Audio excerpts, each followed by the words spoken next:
I want, please. Eu quero, por favor. I want, please. É o inglês, né? I want, please, né? Eu quero, por favor.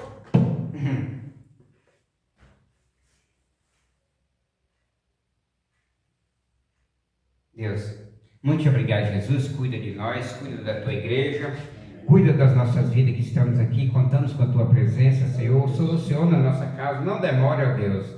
Socorre-nos, ó Pai, em nome de Jesus.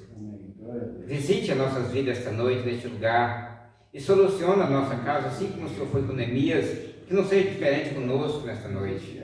Em nome de Jesus, abençoa o teu servo, soluciona a causa dele esta noite, e a minha causa, e a nossa causa, e a causa da tua igreja, e a causa daqueles que estão sofrendo com a causa para solucionar, porque o Senhor diz que contou isso também uma parábola sobre o dever de orar sempre, nunca desfalecer, dizendo que havia numa cidade um certo juiz, que nem a Deus temia, nem respeitava o homem. Havia também naquela mesma cidade uma certa viúva, que ia ter com ele dizendo, faz-me justiça contra o meu adversário. E por algum tempo não quis, mas depois disse consigo, ainda que não tema a Deus, nem respeita os homens, todavia como esta viúva molesta, ele fazendo injustiça para que enfim não volte e me importune muito. E disse o Senhor, ouviu que disse o injusto juiz? E Deus não fará justiça aos seus escolhidos, que clama ele de dia e de noite, ainda que tardio para com ele? Esta noite, nós queremos que o Senhor solucione a nossa causa. Que o Senhor nos dá uma direção daquilo que nós estamos vivendo agora, Pai. Direção do Senhor. Que se o Senhor nos direcionar, nós não erramos, nós acertamos. Por isso conceda esta graça para nós, para a tua igreja, para o teu povo, que te escuta neste momento. Salva nós, ó Deus. Salva o Brasil. Estende as mãos sobre o Brasil, guarda, nós precisamos de viver a igualdade, amar uns aos outros, perdoar uns aos outros, suportar uns aos outros. Por isso, ó Deus, dá essa graça para nós, dá essa temperança para nós, essa preparação. Senhor Deus, conceda essa graça em nome de Jesus. Esta é a bênção que nós temos certeza que nós vamos sair daqui da sala preparado para perdoar, para amar e para suportar. Deus do céu, muito mais do que prata e ouro. Quando nós conseguimos amar uns aos outros, perdoar uns aos outros, suportar uns aos outros. Porque aí nós fomos alcançados pelo Senhor Deus. E a maior bênção do homem e da mulher é quando eles são abençoados pelo Deus, perdoados pelo Deus, alcançados pelo Deus dos céus e perdoados. Não há uma bênção maior no mundo que é o perdão dado por Deus. Porque quando o Senhor nos perdoa, nós estamos frente a frente com o Senhor. E nós temos a porta do céu aberta para nós. Por isso, Deus, ajuda-nos nesta noite. Perdoa os nossos pecados, as nossas falhas, porque o Senhor disse, se o meu povo, que se chama pelo meu nome, se humilhar e orar e buscar minha face, e se converter dos seus maus caminhos, então eu ouvirei dos céus, perdoarei os seus pecados e sararei a sua terra. Sara a nossa terra esta noite, Deus. Nós que estamos sentados aqui te ouvindo, e aqueles que estão do outro lado também, e o nosso Brasil. Prospera a grandeza para a igreja e para o Brasil. E 215 milhões de pessoas poderosos, fortes, fracos e de nenhuma força, da primeira idade que é o recém-nascido, da segunda, terceira e quarta e quinta e sexta idade. Que Deus não tem acepção de pessoa. Esta noite o Senhor alcança o Brasil. Tira o mal que nos aflige, o mal que nos separa, o mal que tenta nos envergonhar. Saia em nome de Jesus. Prospera esta grandeza esta noite.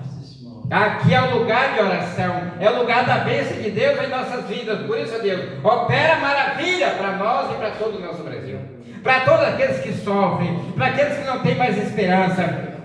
Oh Senhor, na vida sentimental, no casamento, na vida conjugal, na saúde, na vida financeira, em todos os sentidos.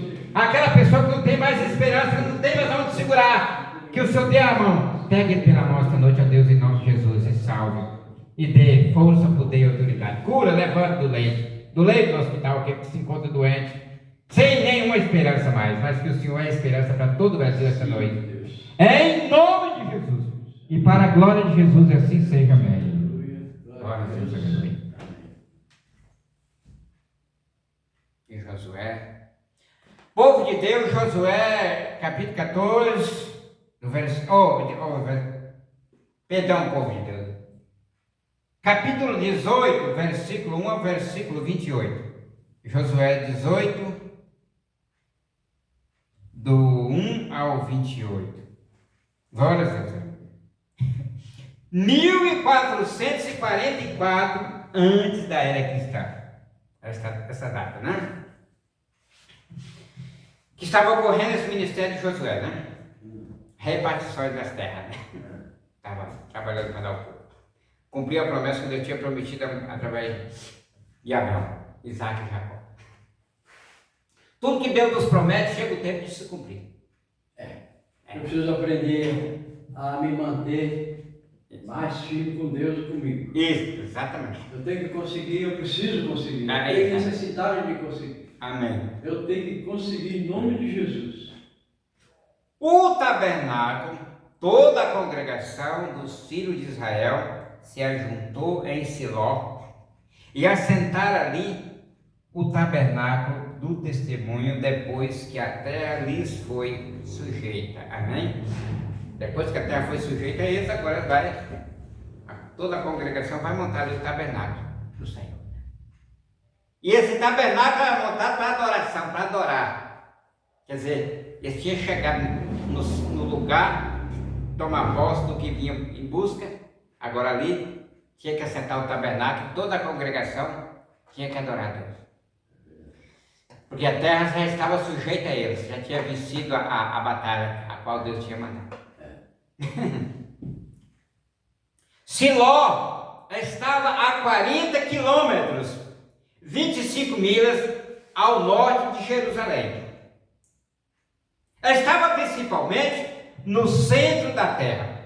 O tabernáculo ficou em Siló e Gibeon durante 300 anos. Isso é ensinamento, né? E cessou de ser usado quando foi substituído pelo templo de Salomão. O templo de Salomão é o templo que o povo já não vinha adorar mais através do tabernáculo, né? O templo substituiu. Versículo 2: Mas tinha ficado entre os filhos de Israel 7 tribos, as quais, inclusive, não tinha repartido a sua posse. 3. E Josué disse aos filhos de Israel: Até quando sereis negligentes para poder possuir a terra que os deu o Senhor Deus de vossos pais? Eles foram obrigados a Josué chamar eles de negligentes. Negligente é pessoas que não estão se importando com nada, né? Não toma nenhuma decisão. Não se importa com o que está vivendo em volta dele, né? Está tudo caído, tudo quebrado, e ele está dizendo que está tudo certo. Não faz nada para... né? É pessoas que têm negligência, né? Os povos de Israel estavam na negligência. 7 das tribos, como vemos aqui, tinham sido muito lentas para possuir adiante, né? Prosseguir adiante, não é possível, prosseguir adiante é simbólico de muitos cristãos. É possível que o nosso Josué celestial esteja fazendo a mesma pergunta sobre os cristãos modernos. Como perguntou Josué a Israel antigo, né? Ao Israel antigo, né? Jesus está perguntando para muitos cristãos: por que negligência? Até quando? Continua nessa negligência, povo meu, né? 4. Escolhei 3 homens de cada tribo, para que eu os envie e que eles se levantem e percorram a terra e a demarque conforme as suas herdades, e se volte para mim. Se eu não me engano, acho que eu li na outra Bíblia toda essa palavra desmarque, mas agora que eu estou percebendo que é demarque, né? Demarcar é ir lá e lotear, ó, botar baliza na fronteira Fazer os lotes, ó. Né? É isso mesmo? Ele tinha que fazer isso, e ninguém tinha saído, tomado essa decisão. Demarcar a terra. 5. E dividirão em 7 partes. E Judá estará em seu termo, ao sul. E os da casa de José estarão no seu termo, ao norte. 6. Vós, pois, delineareis a terra em 7 partes. E me trareis a descrição aqui. E eu os jogarei as sortes, né? Aqui diante do Senhor nosso Deus. Determinar exatamente o que o Senhor queria, né? 7. Mas os levitas nenhuma parte tem entre vós, porque o sacerdócio do Senhor é a herança deles. Gade e também Ruben e a meia tribo de Manassés já receberam a sua herança da outra parte do Jordão ao oriente, a qual lhes deu Moisés, o servo do Senhor. 8. Levantando-se, pois, aqueles varões, fora e ordenou Josué aos que foram delinear a terra, dizendo-lhes: vão, percorra a terra e demarcai-a, e voltem então para mim, para que eu lance as sortes aqui diante do Senhor em Siló. Ao que parece, ele descreveria o que ele desejasse quanto à distribuição da terra. E como é óbvio, o Senhor e que entra com a palavra final, o Senhor que entra com a palavra final, diz-nos que é perfeitamente, glória a Deus, aleluia, apropriado para os cristãos descrever ao Senhor o que eles desejam. O que ele deseja hoje? Vai descrever para Deus. Mas sempre com a ideia de que o nosso objetivo, primeiro, é a vontade de Deus. Tem que ser dentro da vontade de Deus, a nossa descrição, né? Pois isto é o que Ele realmente deseja de nós.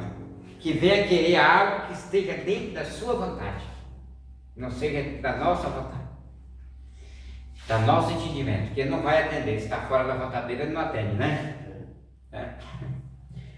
9. Foram, pois, aqueles varões e passaram pela terra, delineando por cidades em 7 partes em o livro, e voltaram para Josué ao acampamento em Siló. Siló era a base, né? 10. E Josué lançou as sortes diante do Senhor em Siló. E ali repartiu Josué a terra aos filhos de Israel por suas porções. É o Urim e o Turim. É o lançador de sorte. Era 2 utensílios usados ou sim ou não. Está interpretando para nós no dia de hoje. Ou a sorte vem para mim e para você agora de nós apoiar o sim ou não. Não pode ficar com sim e não ao mesmo tempo. A definição, a hora que eu falar não é não. Não posso mais voltar para o sim. E a hora que eu falar sim também não pode voltar para dar o não. Tem definição do que quer, né? Se você falar amanhã que você vai morar em Minas e não vem mais no Morro Doce, você não pode mais voltar atrás. Se a decisão aqui é essa, é um exemplo, né? Amanhã você vai arrumar o carro e vai viajar e não vai voltar mais em São Paulo. É um exemplo, um exemplo. Né? Para nós, né? A 11, foi tirada a sorte da tribo dos filhos de Israel, de Benjamim, conforme as suas famílias. Significa que o Senhor proveu para Benjamim um terreno suficiente, grande para que fosse mais que suficiente a cada família. Uma família, portanto, precisava ser suprida quanto à provisão de suas necessidades. É a saída, o termo da sua sorte, entre os filhos de Judá e os filhos de José. 12. E foi o termo deles ao lado do norte, desde o Jordão, e sobe aquele termo ao lado de Jericó. Para o norte, sobe depois ao monte para o ocidente. E devendo terminar no deserto de Bet-Aven, né? 13. E dali passa aquele termo, a luz, pelo lado de luz que é Betel. Betel, no dia de Jacó, que ele sai da terra, da casa de seu pai, porque ele tinha brigado com seu irmão Esaú, e vai buscar uma mulher em Badã, na Mesopotâmia, né? E ele sai, e na estrada ele é, assim fala os historiadores, a Bíblia não fala diretamente, que ele foi levando o dote e foi roubado na estrada, assim fala, mas a Bíblia não mostra bem assim. Fala que ele chegou nesse lugar, Luz, Betel, antes era Luz, e deita ali no deserto, e pega uma pedra e faz um travesseiro e dorme. E naquele sono ele teve uma visão, uma escada do céu tocava na terra, e o anjo do Senhor subia e descia. Aí Jacó, não merecendo nada, no momento que ele não merecia nada, Deus manifestou para ele e não olhou para as suas qualidades e abençoou ele. Ele fez um voto com Deus, aí veio um voto do dízimo. Se tu for comigo à casa do meu pai e me dê pão para me comer, veste para me vestir, e eu for em paz à casa do meu pai, olha, de tudo quanto tu me dá, Senhor, certamente eu te darei o dízimo. O voto do dízimo é bíblico, né? E assim sucedeu. Jacó saiu dali, foi recebido lá no Badarã, na casa do seu sogro Labão, que era o idólatra, e ele chega lá, vimos pedir uma das duas filhas em casamento. E ele começa a gostar da Raquel. A Raquel era mais nova. E como ele não tinha dote, o sogro era ultrapaceiro um pouco, não tinha temor de Deus, coloca ele para trabalhar 7 anos sem salário para receber a mulher. Quando chega os 7 anos, ele bate na porta. Labão, meus 7 anos já venceu, vim buscar minha mulher. Diz a história que o costume da era convidar todos os rapazes da comunidade e fazer uma festa, e dar vinho, e inclusive aquietar aquele sujeito noivo do vinho, e à noite, o quarto escuro lá, entregar, botar a mulher lá no quarto e mandar ele para lá. Depois que ele está embriagado, né? O casamento é assim, tomar posse. Quando ele entra no quarto e dorme com aquela mulher, que o dia amanhece, que ele olha pro rosto dela, não era a Raquel que ele gostava, era ela. É um susto, né? Aí ele... Ó, Labão, você me enrolou. Eu trabalhei, foi pela Raquel, não foi pela Leia. Segundo a história, diz que ele falou, olha, não, você não sabia da lei daqui da família, daqui da terra, que aqui no caso a mais nova primeiro que a mais velha, mas vai e faz uma aliança com ele, trabalha mais 7 anos para mim, que eu te dou uma mulher que tu gosta, Raquel. Ter uma mulher é bom, e 2 é melhor. O cara era enganoso mesmo, né? E o sujeito, o homem está caçando uma brecha dessa, né? É verdade? E ali ele recebe, vai trabalhar 7 anos mais para receber a segunda mulher. Era o costume da lei. A outra era histérico, né? É, exatamente. E aí é uma luta, uma história confusa, uma história de sofrimento daquelas mulheres, 4 mulheres, 2 mulheres, mais 2 concubinas, que acaba tendo as concubinas agora tudo com mulher, porque as mulheres, a Leia fazia aliança, entregava, olha, eu te dou minha concubina para você deitar com ela, dá filho do meu lugar. Aí nesse meio a Raquel também vai, pega a concubina dela, a serva dela, e dá para ele como uma concubina. Ele deita com ela, aí o Jacó já está com 4 mulheres, que bagunça, né? Negócio bagunçado, né? Que bom, né? Para o dia de hoje é uma abominação. Né? Hoje o tempo está tão difícil que para manter paz, equilíbrio com uma está tão difícil, não está? Imagina 4, né? Na verdade. Então, aí Jesus chega e corta esse laço, esse elo. Jesus corta esse elo, e o homem tem quantas mulheres queria, agora. A qualquer que casar com a mulher, que deixar sua mulher casar com outra, comete adultério, né? E o que casar com a repudiada também é adultério. Então, quer dizer, agora é uma mulher para cada um. Acabou essa bagunça, né? Dos reis. Acabou. Então, já a história de Jacó é uma história cheia, e é de Jacó que vem esse povo de Israel, esse povo de Judá. Ele, entre essas mulheres, ele vai ali adquirir 12 filhos homens e uma mulher. E essas 12 é o trabalho de Deus. Forma as tribos de Israel e a tribo de Judá. Judá é o louvor, é o santuário. Porque quando ela ganha, ela fala, agora eu louvarei o meu Deus. Judá é o 4º filho, né, de Jacó. E aí você vê a história, como é que vem. E Judá, Jesus, porque a salvação vem dos judeus, Jesus vem da descendência do Judá. Meu Deus, é um povo valioso na terra, até no dia de hoje. A história, eu não vou contar a história aqui. Depois eu vou pregar sobre essa história, né? Vamos prosseguir, que eu preciso acabar com o irmão, estou vendo que o senhor também está cansado hoje. Descansar, né? É o 13 agora, né? E dali passa aquela terra, a luz, pelo lado de luz, que é Betel, para o sul, e desce. Então, por que ele fala? Quando ele acorda ali, aquele lugar antes era luz, e ele agora dá o nome daquele lugar Betel.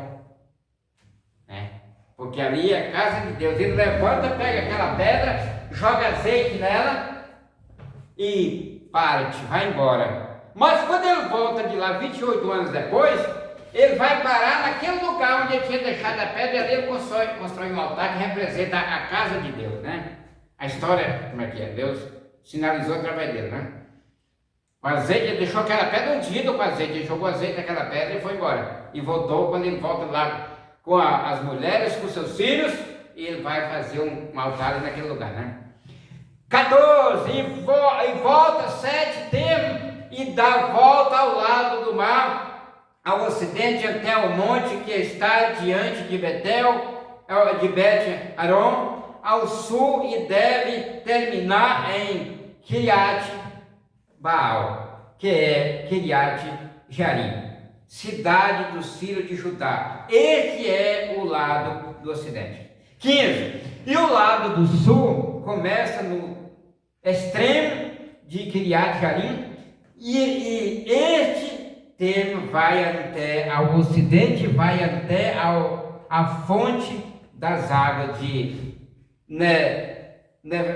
Nefator, né? Nefator.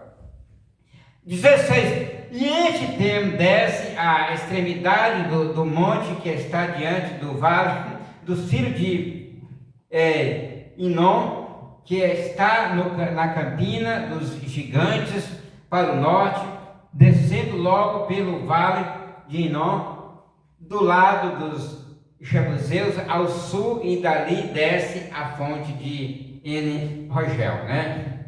17. E desde o norte vai e torna a chegar a Ezemes, né? Aqui ele não botou separado com o outro, não. Ezemes, né? E dali sai a Gelialote, que está diante da subida de Adomim, e desce a pedra de Boão. filho de Ruben, né?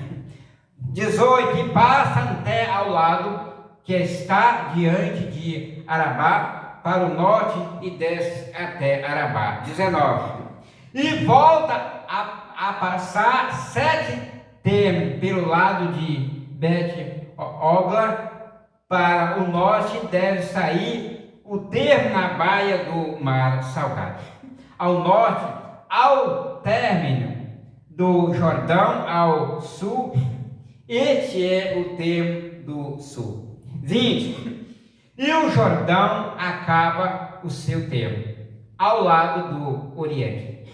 Esta é a herança dos filhos de Benjamim, nos seus termos, em redor, conforme as suas famílias. 21, a cidade da tribo dos filhos de Benjamim, conforme as suas famílias, foram Jericó, Bet-Ogla e Eneque, Quezis, né? 22, e Bet-Arabá, e Zemaraim, e Betel, e Avim, e Pará, e Ofra. 24, está acabando. E Kefá, Amonai, Ofni e Gaba, 12 cidades com as suas aldeias. E Gibeão, Ramá e Berote.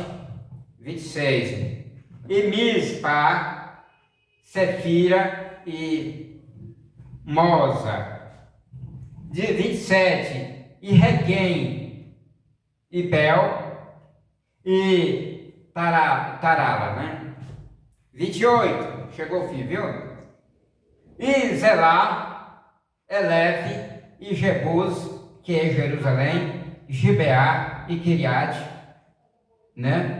14 cidades com as suas aldeias. Esta é a herança dos filhos de Benjamim, conforme as suas famílias. Amém.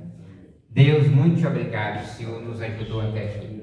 Não é fácil, Senhor, mas nós estamos aqui porque acreditamos em uma mudança, em uma transformação e na nossa salvação que vem por meio de Cristo Jesus. E que o Senhor nos ajude, que o Senhor nos proteja, que o Senhor nos guarda, que o Senhor nos ensina e soluciona a nossa causa. Faz justiça em nossa causa hoje, em nome de Jesus, e para a glória de Jesus, e assim seja. Amém. E a graça do nosso Senhor e Salvador Jesus Cristo, e o grande amor de Deus, e a comunhão do Espírito Santo seja derramada em nossos corações, desde agora e para todos sempre, assim seja. Amém.